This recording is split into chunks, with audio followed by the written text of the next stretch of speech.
As a warlock, occultist, detective, and a con man, there are many villains John Constantine has to take down on a regular basis to maintain order in the world. Amidst all the human and supernatural foes he has taken down, one of the most sinister villains is the horrifying Family Man. Now, quickly, make sure you have subscribed to our marvelous channel and turned on the notifications as we are about to begin exploring the storyline, motivations, and everything else we know about the Family Man. Done? Then let's go! Before we go into our explanation, we have a very small request. If you like our content, please support us by subscribing to our channel. This is a small click for you, but for us it means a lot. Thank you, and let's begin.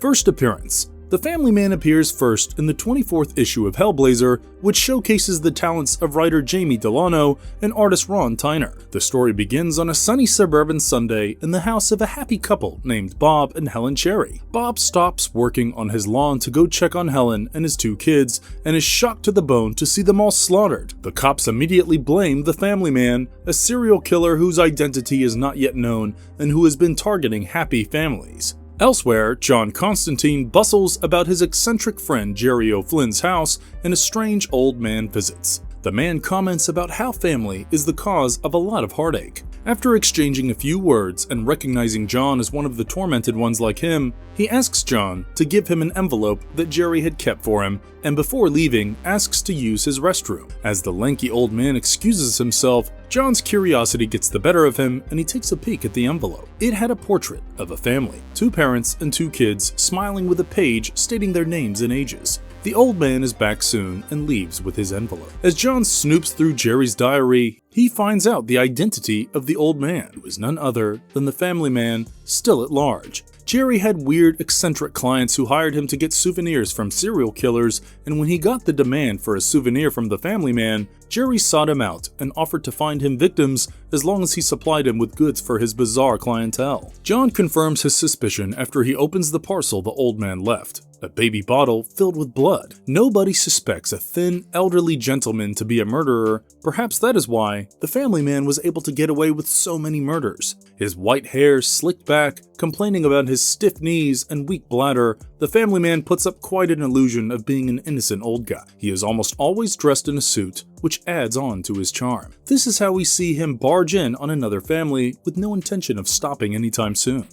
First offenses. We are given a glimpse into the Family Man's first murder, which happened when he was still quite young. We also find out that his first name is Samuel. Little Samuel peeked into his parents' bedroom and snuck in there with a hammer. Using all the might he can muster up, Sam brings it down on his father George's head. His mom wakes up during the attack, but she is still out of it as she just woke up from what we can only assume was the deepest of sleep. Ignoring her dead husband's body and blood, she sees her son Sammy and asks him whether a nightmare woke him up. Samuel tells her that she is very beautiful and he wishes that he did not love her. Still rubbing off the sleep in her eyes, she tells Samuel that she's tired and to go back to bed after giving her a kiss. Before she can comprehend, Samuel smashes her skull and kills her. He kisses her corpse and tells her that he loves her. Samuel sure has a horrifying way of expressing it. As a cop appears with a noose, he defends himself, telling the cop that it was his parents' fault for coming home late. Quite a harsh punishment for not keeping the time, if you ask us. It is then revealed that it was just a nightmare. We see him in the present, woken up by a nurse in a homestead for the elderly, who gives him a warm glass of milk to ease his nightmares,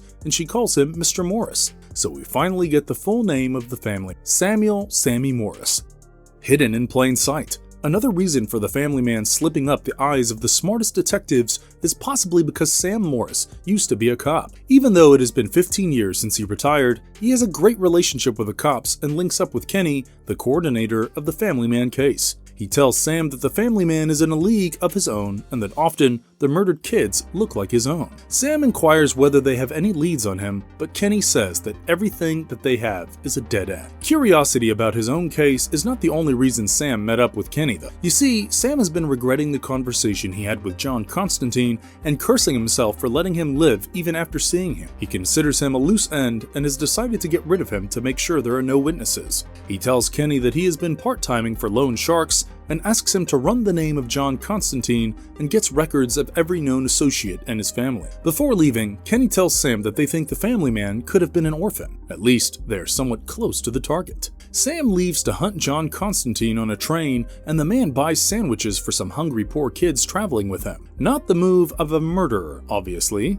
The mother shares her tale of woe with him. She traveled with her 2 kids from Liverpool to London to see her incarcerated husband. Little does she know, her tale of woe possibly saved her from the sharp knife of the family man. Meanwhile, John Constantine begins researching the family man and his modus operandi, and it is quite concerning. In the last 14 years, he had targeted 19 families and killed 75 people. He often used a bayonet or sharp knife and always killed the kids in the family. Sometimes he would leave one of the parents alive. John suspects that he might have killed more people before cops, and the newspapers started to notice the pattern.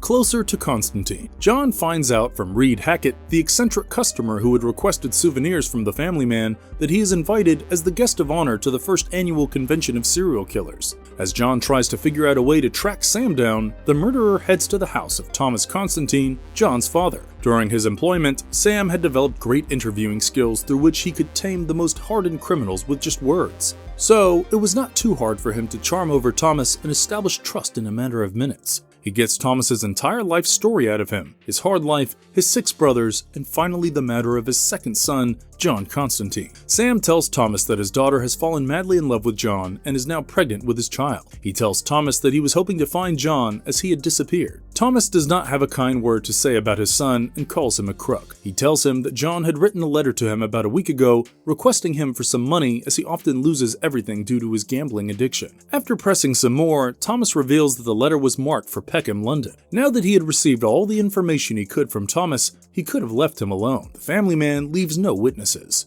So the heartless man murders him with a large knife and cleans it in the sink before leaving. The cops, who have no idea, arrest some poor chap and declare to the media that they have caught the family man. In the meantime, the real family man visits an Indian restaurant for some pillau rice and chicken korma. While enjoying the meal, his eyes darted towards the owner's wife and her infant. He is given a moment to satiate his perverted hunger when the owner is distracted by a few misbehaving patrons who claim that they were given a live dog in their curry. As the owner deals with them, Sam sneaks into the private office of the restaurant and murders his wife and child. He finishes his meal and leaves before the owner can discover their bloody corpses.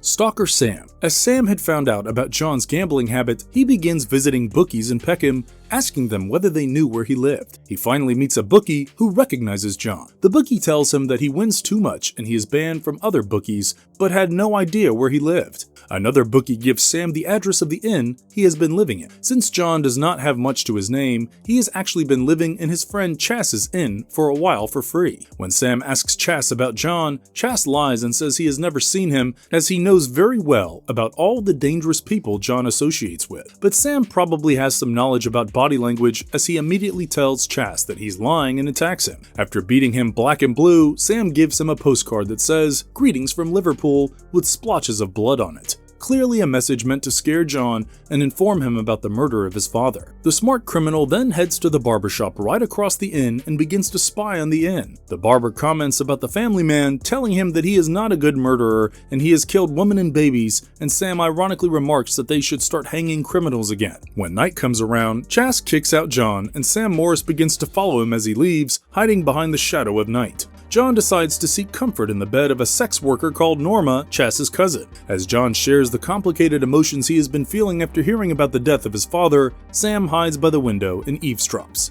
However, his cover is blown by 2 youngsters who make fun of him for being old. Unknown to him, Chas has been following the retired detective and stalks him to his hotel, after which he relays the information on to John.